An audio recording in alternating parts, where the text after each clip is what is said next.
자, 그러면 왜 186 다이렉트 엔트리 비자가 좋은가? 좋은가에 대해 설명해 드리겠습니다.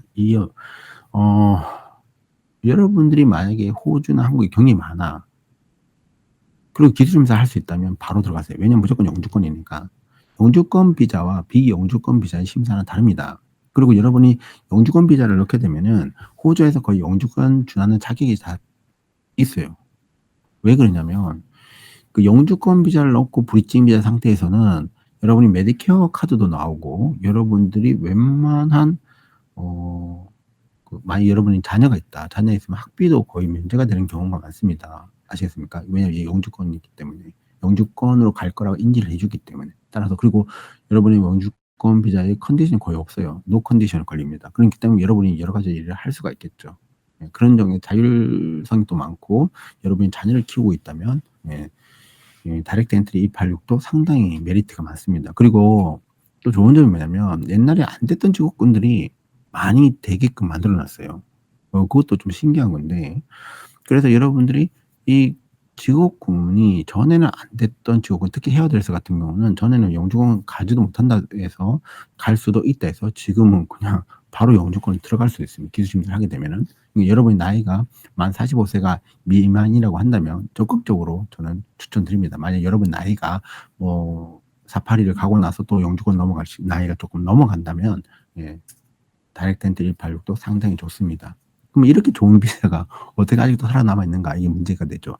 옛날에는 이민성에서 사람들이 기술자가 필요했기 때문에 이 다이렉트 엔트리 186이 존재했는데 지금 분위기는 뭐냐면 여러분의 경력이나 이런 것들이 조금 인정하기 어렵다는 컨셉이 좀 있어요.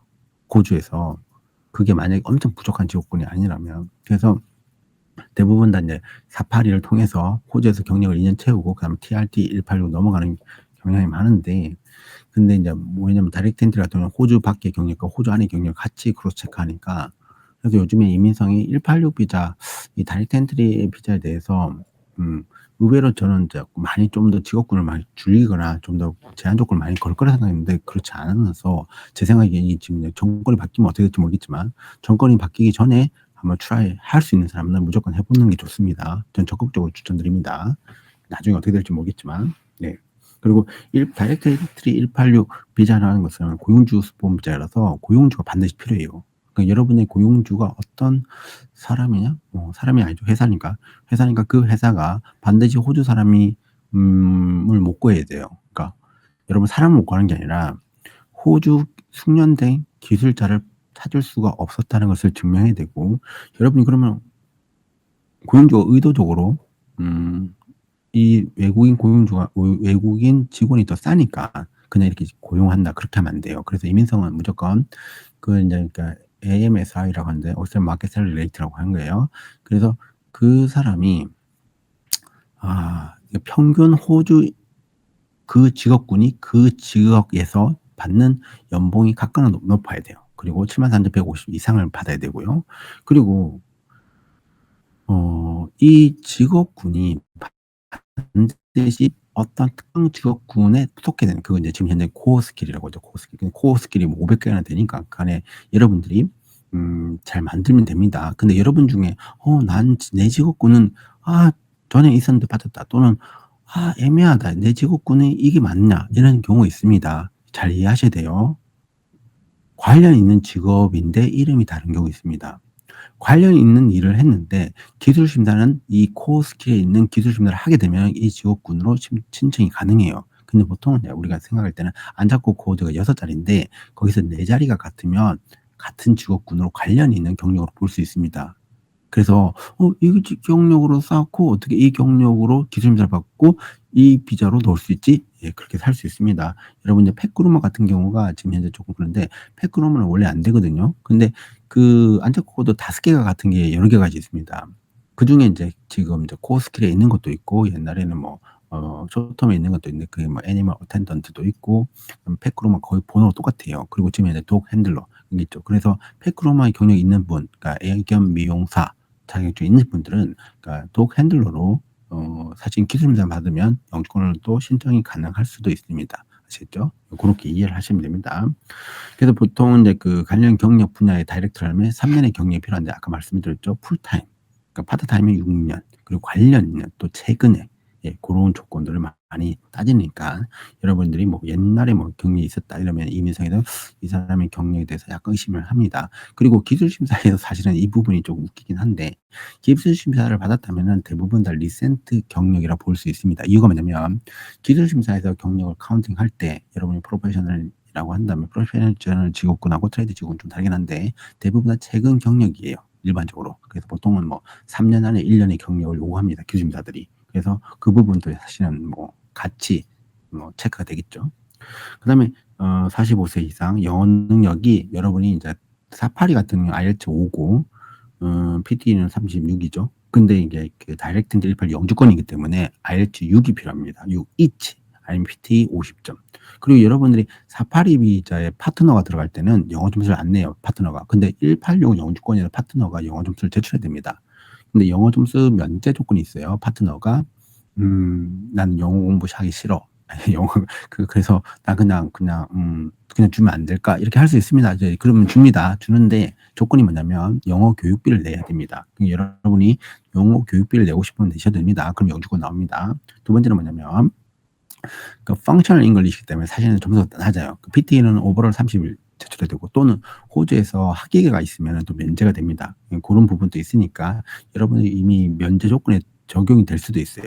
그 부분을 한번 또 체크해 보면 좋습니다. 그리고 186 비자를 반드시 받아야지만 여러분 메디케어가 나오는 게 아니고 바로 신청하자마자 브리칭 비자 상태에서 메디케어 신청할 수 있습니다. 그러면 좋습니다.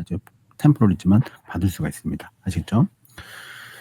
그다음에 지금 현재 다이렉트 엔트리 186 비자가 심사가 거의 18개월이에요. 그러니까 여러분들이 거의 18개월 동안 1년 6개월이죠. 브리칭 비자로 있는데 브리칭 비자에서 그럼 못 나가느냐? 그건 아닙니다. 브리칭 비자에도 브리칭 B로 바꿔서 나갈 수는 있어요. 아시겠습니까? 못 나갈 그러니까 여러분 어떤 분 중은 그냥 나갔다가 자기가 브리칭 B로 바꿔야 되는지 모르고 나가신 분도 있어요. 조용히. 그러다 공항에서 필요하다는 거 알고 관광비자로 다시 들어와서 다시 비자를 복구하는 경우도 있는데 그렇게 하면 안 됩니다. 미리 받아놓고 가셔야 돼요. 좀 복잡해져요. 그러면 아시겠죠? 그다음에 그 186 다이렉트 엔트리 186의 직업군 옛날에 미들텀, 숏텀 있었는데 미들텀, 미들 롱텀은 가능하고 숏텀은 불가능하다. 이게 조금 약간 넌센스하다는 거죠. 이민성의 입장에서는. 그래서 코어 스킬이라는 걸 따로 만들었어요. 코어 스킬에서 직업군이 있다면 다이렉트 엔트리 186이 가능합니다. 아시겠죠? 그래서 그런 직업군들 많이 넣었어요. 어떤 부분은 중요한 건 빠지는 경우도 있고 어떤 거는 더 많이 들어온 경우도 있고 그래서 전체적 평가는 뭐냐면 조금 빠진 거에 대해서 아쉬운 점이 있지만 옛날에 빠졌던 것들이 많이 들어왔기 때문에 약간 좀 밸런스가 맞다 그렇게 보는 경향이 있습니다. 그래서 여러분들 중에 조금 제가 아까 말씀드렸지만 코어 스킬에 내 직업군이 정확하게 없다. 괜찮습니다. 비슷한 걸 찾으세요. 비슷한 걸 찾으셔야 됩니다. 그러니까 여러분이 이런 생각을 할 수 있습니다. 기술심사 기간에서 내가 만약에 팀 리더를 했어. 팀 리더라는 직업군이 없잖아요. 있나요? 없을 것 같습니다. 코어 스킬은 없으니까. 자 그러면은 팀 리더 직업군을 도대체 이게 어떻게 그러면 내가 기술심사를 받을 것이냐. 하는 일은 뭐와 비슷해. 여러분 가장 비슷한 걸 찾으십니다. 그리고 이제 기술심사 기간에 내가 했던 일을 설명하게 되면 그 타이틀, 포지션이 왜냐면 그 해외 경우 같은 경우는 그 포지션 안 바꿔주는 경우 많아요. 그럴 경우는 그대로 타이틀 넣고 기술심사 기간에 이때 뭘 했다고 하면은 그 직업군이 팀 리더여도 우리가 봤을 때는 우리가 클레임하는 그 직업군이 인정될 수 있다. 우리가 휴먼 리소스 어드바이저로 인정된다. 그러면 매니저로 인정된다. 그렇게 보면은 그걸 그대로 인정해 주는 경우가 있습니다. 아시겠습니까? 그러니까 꼭 내 직업군이 없어도 코어 스킬 리스트 쭉 보면서 가장 비슷한 직업군을 찾아서 기술 심사를 하게 되면 됩니다. 그래서 단지 이제 우리가 자기가 비슷한 직업군을 찾고 기술 심사를 하더라도 스폰서가 없으면 안 되죠. 스폰서가 없으면 안 됩니다. 그래서 이거는 할 때 어떻게 하셔야 되냐면 내가 했던 학력이나 경력이 있어. 그리고 코어 스킬 리스트에 내가 대충 어떤 건 비슷할 것 같아. 그 다음에 고용주가 있잖아요. 고용주가 어떤 포지션이 가능할 것 같아. 이거를 다 고려해야 됩니다. 그러한 다음에 스토리를 짜야 돼요. 그러니까 이 회사가 지금 오피스 매니저가 포지션이 존재할 것 같아. 그러면 거기에 맞춰서 다 서류나 이런 걸 다 스토리를 만들고 기술님들 하시면 됩니다. 그런데 기술님 다 해놨는데 이 회사는 그 포지션을 줄 수가 없을 것 같아.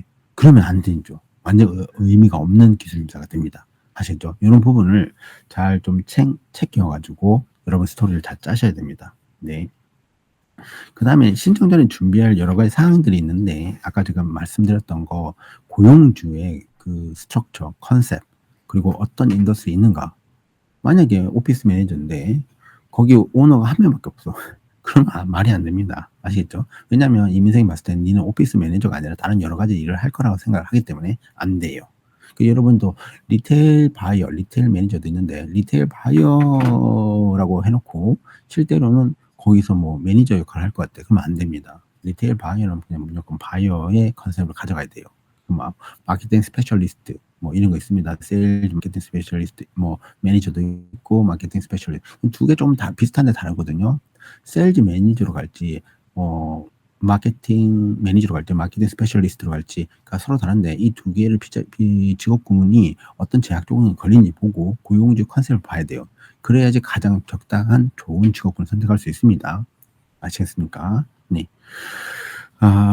그래서 뭐 기본적으로 이런 서류 것들이 있는데 더 중요한 거에 대해서 좀 설명해 보겠습니다. 그러니까 186 다이렉트 엔트리 286 비자는 두 스텝으로 나눠집니다. 하나는 노미네이션 파트와 그 고용주 파트입니다. 고용주 파트와 그 다음에 비자 파트. 원래 여러분들이 482 비자 같은 경우는 스폰서십, 노미네이션, 비자 이렇게 세 단계로 나눠집니다. 근데 다이렉트 엔트리 186 같은 경우는 스폰서십과 노미네이션이 하나로 단계로 이게 되어 있어요. 그래서 스폰서십은 원래 그 회사가 뭐 리걸리 오퍼레이팅이 되느냐 안 되느냐 그 판단을 하는데 그거를 186 다이렉트 엔트리는 이상하게 하나로 돼 있어요. 그럼 같이 심사를 하는 거예요. 그게 조금 복잡합니다. 그래서 제출할 서류도 많고요. 자, 근데 1단계에서 그러면 고용주가 노미네이션을 심사를 볼 때 여러분이 가장 보는 게 뭐냐면 제뉴인 여러분 GT에 있을 때 제뉴인 여기도 제뉴인이 걸립니다. 뭐가 있냐면 이 회사가 첫 번째 노민을 할 때 아까 스폰서십을 같이 하기 때문에 재정적으로 안전한지를 좀 봅니다. 그러니까 여기서는 하나 단어가 들어가요. 액티블리 리걸리 오퍼레이팅이라는 단어가 들어가요. 그러니까 액티블리를 설명해야 되고 리걸리를 설명해야 되고 오퍼레이팅을 설명해야 됩니다. 액티블리라는 건 여러분 좀 이렇게 액션을 만드는 거죠. 예, 그리고 그다음에 리걸리라는 건 법적 요구 조건을 만족해야 됩니다. 기본적으로 회사가 ABN, ACN 그런 게 등록돼 있어야 돼요. 그 다음에 세금 신고를 하고 그러니까 법적이라는 뜻이 뭐냐면 여러분들이 탈세를 하거나 또는 뭐 여러분이 직원들 월급 안 주거나 이런 게 있으면 여러분 노미네이션 자격이 탈락됩니다. 고용주가. 예, 약간 뭐 이렇게 범죄 기록 같은 거죠. 어떻게 보면은. 예. 자, 그 다음에 그리고 액티블리 리걸리 오퍼레이팅 한 다음에 그럼 재정적으로 안정적인 것 같아. 라고 1번 테크. 두 번째가 뭐냐면 그 회사 인더스트리를 봅니다. 그 회사 인더스트리. 그 회사의 인더스트리와 그 포지션이 존재하는지를 봐야 돼요. 당연히 식당에서는 셰프가 존재하겠죠. 근데 여러분이 식당에서 셰프가 존재해도 존재의 의미를 설명해야 됩니다. 이게 웃긴긴 한데 실제로 그렇습니다. 여러분이 셰프가 정말 이 회사에 필요한가를 설명해야 돼요. 만약에 우리가 자동차 정비 회사면 모터 메카닉이 필요한가를 설명을 해야 됩니다. 설명해야 돼요. 그 다음 두 번째 뭐냐면 그러니까 그 포지션이 제뉴인하다는 뜻이 정말 여러 가지 복잡한데 이 여러분이 스폰서십과 노미네이션 이게 한 단계로 묶여져 있기 때문에 스폰서십 노미네이션은 원래 처음에 1번이 뭐냐면 여러분이 고용주가 호주에서 스킬드한 호주인을 찾지 못했을 때부터라는 조건이 들어가요. 따라서 제뉴인한 뜻은 뭐냐면 이 사람을 비자 주고 싶어서 이 비자를 신청하는 게 아닙니다. 호주에서 스킬드 펄슨을 찾을 수가 없었기 때문에 시작되는 걸 증명해야 돼요. 당연히 광고가 필요하겠죠. 광고가 의무조항은 아니지만 계속 광고를 하게끔 됩니다. 근데 여러분이 광고를 안 하고 그렇게 하자면 제뉴인리스에 여기 걸리게 돼요. 조심하셔야 돼요. 두 번째 뭐냐면 또 제뉴인리스 여러 가지 의미가 있습니다. 그 회사에 그 포지션이 존재하는 것도 제뉴인리스지만 또 번째 연봉 책정 기준도 제뉴인리스에 들어가요. 그러니까 평균 그 직업군에 그 동네 만약에 모터 메카닉이 시드니에 뭐 8만 불이야. 근데 여러분들이 73,150불 받아. 그러면 안 돼요. 그러면 안 됩니다. 그러면 그게 왜 호주 사람들보다 연봉이 낮지? 그러면 그게 제니니스의 탈락이 되는 겁니다.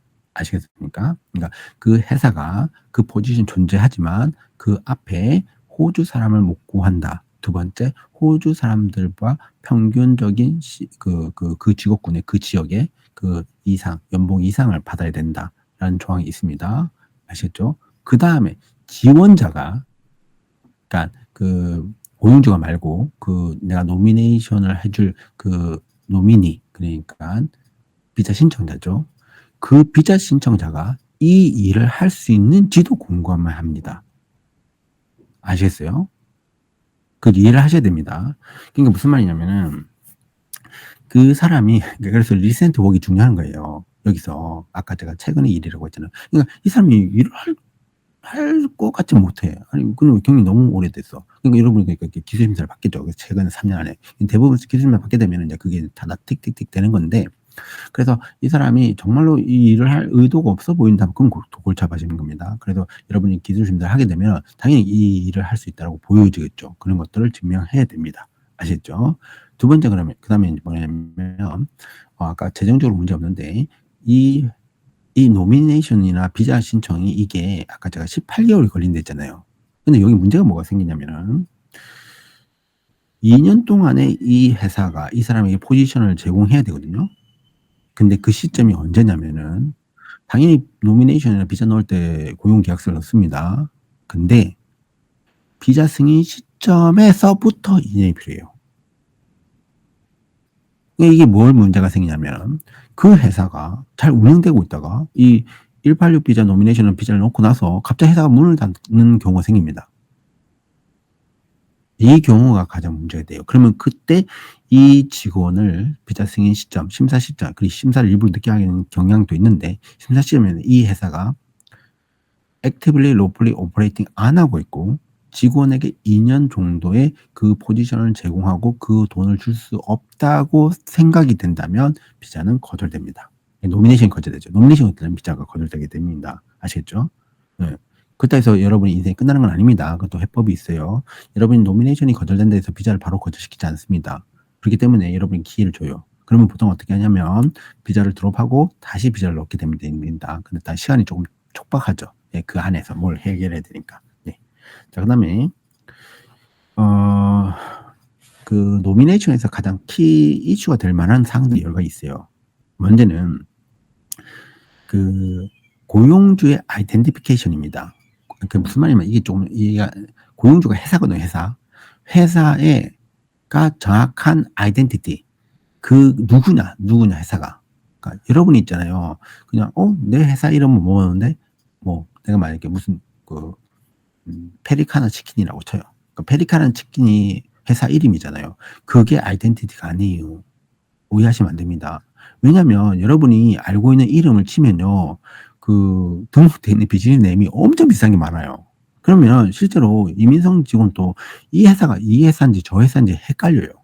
그렇기 때문에 뭐 우리나라 같은 경우는 주민등록번호 있는 것처럼 운전면허증 번호 같이 회사도 그 번호가 있습니다. 그게 뭐 우리가 법적으로 리걸리 오퍼레이팅이기 때문에 법적으로 ACN, ABN 같은 번호가 있어요. 그것을 반드시 기입하셔야 됩니다. 그게 제일 중요합니다. 아시겠죠? 그래서 그게 등록이 필수입니다. 그리고 그거를 기준으로 한 회계 자료가 필요하겠죠. 그다음에 뭐 바스, 파이낸셜 이어, 프로핏 앤 로스 스테이트먼트가 있어요. 왜냐하면 그 회사가 제대로 운영되고 있는지 아니든지 그 회사가 노미가 승인됐을 때 계속적으로 월급을 줄 수 있는지 그런 걸 봐야 되기 때문에. 아시겠죠?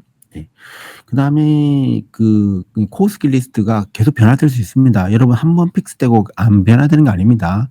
코어 스킬 리스트 만든 이유는 뭐냐면 여러분 지금 미들텀, 롱텀하고 그다음에 숏텀 이거를 가만 놔뒀잖아요. 그리고 갑자기 코어를 만들었잖아요. 그럼 코어 스킬 리스트는 엄청나게 빠르게 변화할 수 있어요. 왜냐하면 이거는 워크포스에서 만든 거기 때문에. 그래서 걔네들이 계속 변경을 할 수 있습니다. 언제든지. 그러니까 이게 약간 좀 내가 넣을 때는 있었는데 넣고 나니까 없었다. 이게 그럼 고민되겠죠. 근데 at the time 어플리케이션이니까 그때는 잘 생각하면 됩니다. 다이렉트 엔트리 ENS 같은 경우는 TRT 같은 경우는 내가 사파리를 비자를 받을 때가 그 코어 스킬 리스트에 있으면 되는 거고, 지금 현재 뭐 다이렉트 엔트리 186은 내가 비자 접수할 시점에서 있으면 되는 겁니다. 승인 시점이 아니고요. 그렇게 이해하시면 됩니다. 근데 그 반드시 그 직업군이 존재해야 되겠죠. 근데 내가 준비하고 있는데 빠졌다. 아, 조금 그럼 골치가 아파집니다. 근데 빠졌는데 내가 다시 또 비자를 넣어야 된다. 아, 그럼 좀 힘들죠. 그럼 좀 전략을 좀 바꿔야 됩니다. 아시겠죠? 그래서 아까 말했던 것처럼 노미네이션 직책이 실제로 필요하다는 걸 뭐 이렇게 해야 됩니다. 뭐 그게 여러 가지 관점에서 볼 수는 있는데, 그러니까 필요한 걸 필요하다고 또 설명해야 돼요. 정말 웃긴 건데, 왜냐면 여러분들이 너무 많은 포지션을 이 회사가 갖고 있어. 같은 포지션을. 그러면 이상하게 생각합니다. 그러니까 식당에서 셰프가 많아. 근데 또 셰프를 또 용을 요구해. 그게 문제가 되는 거예요. 그럼 모터 메카닉이 경비소에 너무 많아. 그럼 얘가 뭐가 다른지를 설명해야 됩니다. 근데 이런 문제가 생겨요. 아시겠습니까? 그런 부분을 잘 설명을 해야 됩니다. 네. 그리고 만약에 그런 회사가 다운사이징 한 경우가 있어요. 축소, 구조조정. 이 경우는 약간 네거티브 임팩을 줍니다. 아니, 회사가 안 그래도 구조조정하고 정리해고하고 있는데 왜 외국인을 고용하려고 해? 이 사람 따르고 너 고용하려고 했니? 이런 식으로 될 수도 있기 때문에 그럼 보통 회사가 약간 성장을 하는 게 좋습니다. 성장. 근데 만약에 어쩔 수 없이 회사가 다운사이징 됐거나 뭐 그런 경우 있어요. 근데 그 설명을 잘 해야 돼요. 안 그러면은 이거 갖고 또 문제를 일으킬 수 있어요. 그러니까 내가 말했지만 제뉴니스. 정말 이 포지션이 존재하는가에 대해서 아규를 할 수 있습니다. 아시겠죠? 그러니까 여러분 또 그러면 제가 말했던 뭐 2년 동안 뭐 월급을 줄 수 있느냐, 이건 사실 이건 조금 애매한 건데, 근데 여러분 실제로 이것 때문에 거절되는 경우 있습니다. 만약 회계 자료에서 로스가 너무 많아, 그러면 쉽지 않습니다. 그것도 아규해야 돼. 그냥 나중에 뭐 더 좋은 파이낸스 스테이트먼트가 존재하다면 그걸 제출하면 더 좋겠죠. 그게 쉽지 않습니다. 그 비용은 SAFP가 있는데 이게 호주 오스트레일리안 스케일링 오스트레일리안 펀드라고 하는데, 이거 뭐냐면 교육비예요. 교육비를 왜 외국인이 내는지 모르겠지만 내게 돼 있습니다. 고용주가 내는 거죠. 자, 근데 1 밀리언, 그러니까 10 밀리언, 10 밀리언, 10, 이게 좀 잘못된 것 같아요. 네, 100, 이거 어떻게 설명하지? 예, 10 밀리언, 10 밀리언, 이게 잘못됐습니다. 10 밀리언 이상이면은 그다음에 그 SAFP가 이건 한 번만 내면 끝내는 거예요. 5,000불, 5,000불. 그다음에 10 밀리언 이하면은 3,000불이에요. 예. 그다음에 노미네이션 신청 비용은 뭐 540불 이렇게 돼서 그냥 보통은 3,540불을 내게 된다 생각합니다. 또 규모가 큰 회사들 잘 없는데 있는 경우도 있습니다. 그때는 5,540불. 제가 했던 케이스 중에 이제 10 밀리언 넘는 회사가 뭐 55 밀리언 되는 회사는 있었어요. 그런 회사 같은 경우 규모 진짜 큽니다. 직원이 거의 200명 가까이 되는 회사도 있고, 뭐 자동차 정비 회사긴 한데 그게 자동차 정비만 하는 게 아니라 판매, 그다음에 딜러샵이라서 매출이 엄청나게 높은 경우도 있었어요. 그런 경우는 노무 비용이 조금 더 높죠. 이 고용주가 내는 거니까 여러분이 크게 신경을 안 써도 될 것 같습니다.